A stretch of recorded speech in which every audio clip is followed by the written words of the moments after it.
can you just start by introducing yourself and telling me where we are? Hi, my name's Alana Mero, and we're in the Igloo Church in Inuvik, Northwest Territories. This is a pretty iconic building in Inuvik. Can you give me, I know there's a lot of history, just give me an introductory kind of brief history and then we can dive into the details. All right, so this church was part of the plan when Inuvik was being planned back in the mid 50s. Construction started in 1958, went to 1960. Basically, this building was planned and designed by Father Adam and Brother LaRock. Brother LaRock was the main builder. He was a Catholic brother with the Oblate Mission. He had a grade 5 education, which was remarkable, some carpentry background, not an architect, not an engineer. Came up with the idea for an igloo-shaped building to basically reflect the culture of the area.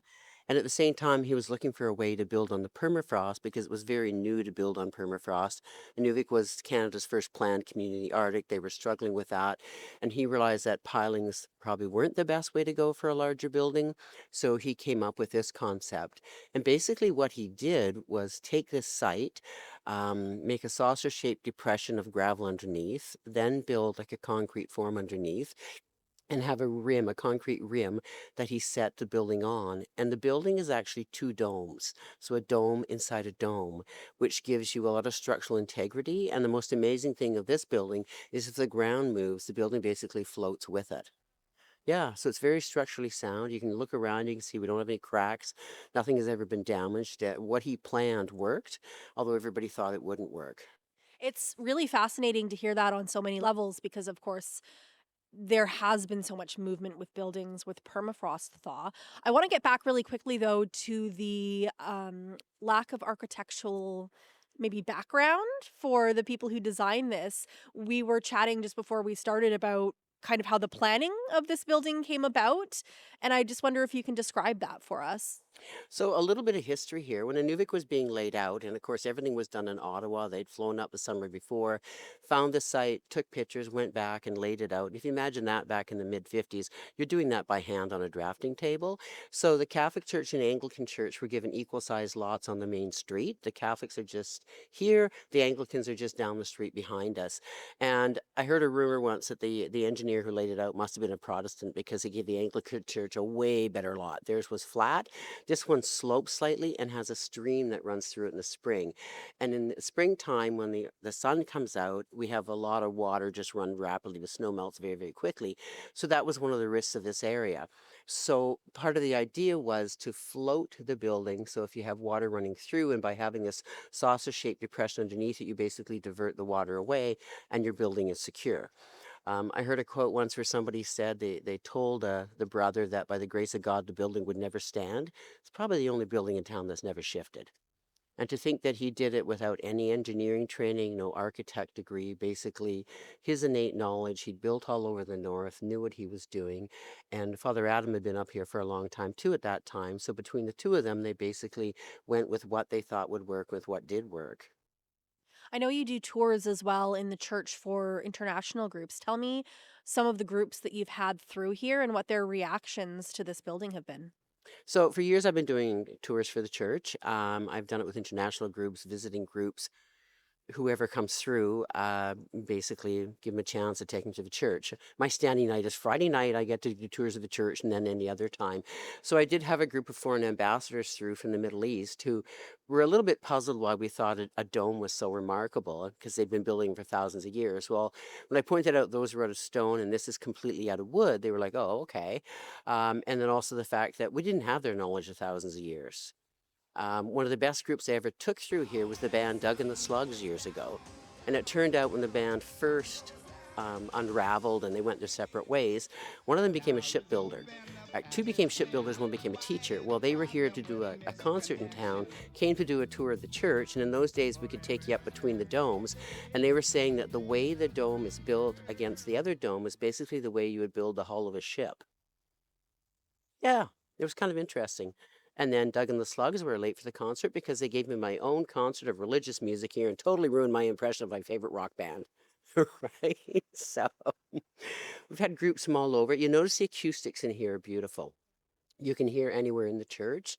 So at one time I had a group from the US. They were a religious group who asked if they could sing in here. split into men on one side, women on the other, and sang a cappella, and it was remarkable. The sound just floats around this room. Yeah, we've had several people film albums in here.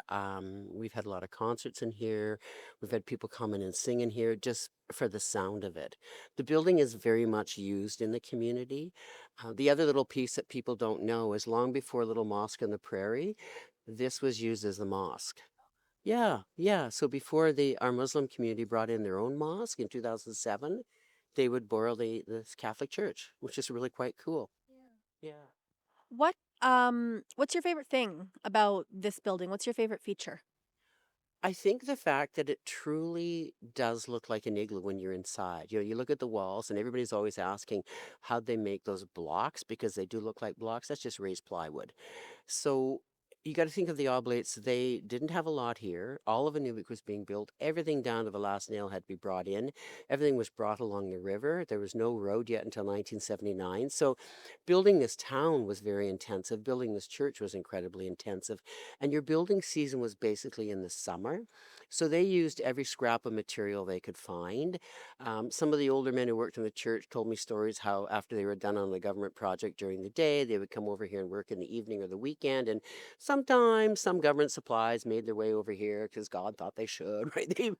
So I don't think the priest questioned it where they might have come from. Um, there is it's all wood, which is amazing. Some of the wood was milled by the church. It was brought down from Fort Smith along the river. You've got the style of architecture, and I'll show you a video later that explains some of it. The way they've used both plywood and then actual boards to make it so strong and yet flexible is an amazing thing. We've had engineers come through and tell us it's very over-constructed for today's standards, but that might be why it's so secure. The building is unique and contains a lot of history. If you look around at the paintings on the wall, the Stations of the Cross, anybody who's Catholic will be familiar with them of, Christ's journey to crucifixion.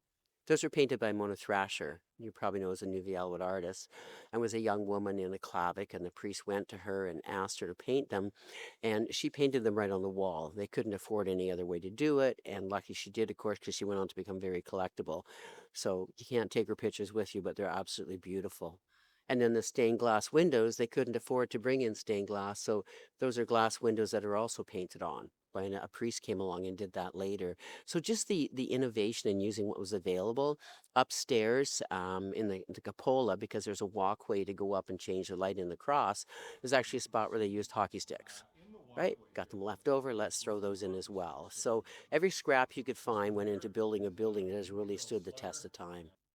It's really incredible. I'm really grateful that you were able to share some of the history. I'm sure there's so much more with us today, and we could get this little behind the scenes peek at what's really going on in this really famous building. Thank you so much, Alana.